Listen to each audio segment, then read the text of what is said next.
हाँ आर श्रेणी fast question होची दलीय व्यवस्थार पॉलिटिकल साइंस रो दलीय व्यवस्थार क्वेश्चन होची कि भारत संविधान केउं अध्याय रे मौलिक अधिकार स्थानित होईची। ऑप्शन ए रे होची प्रथम, ऑप्शन बी रे होची द्वितीय, ऑप्शन सी रे होची तृतीय, ऑप्शन डी रे होची चतुर्थ।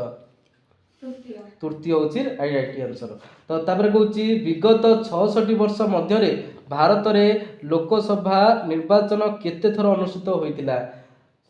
तो ऑप्शन होची 12, ऑप्शन बी होची 15, ऑप्शन सी होची 14, ऑप्शन डी होची 16। 16 होची राइट आंसर। तो लास्ट क्वेश्चन होची भारत संविधान रो केउं धारा रे सार्वजनीन साबालक भोट प्रथा व्यवस्था प्रचलित। धारा 300, धारा 302, धारा 326, धारा 352 राइट।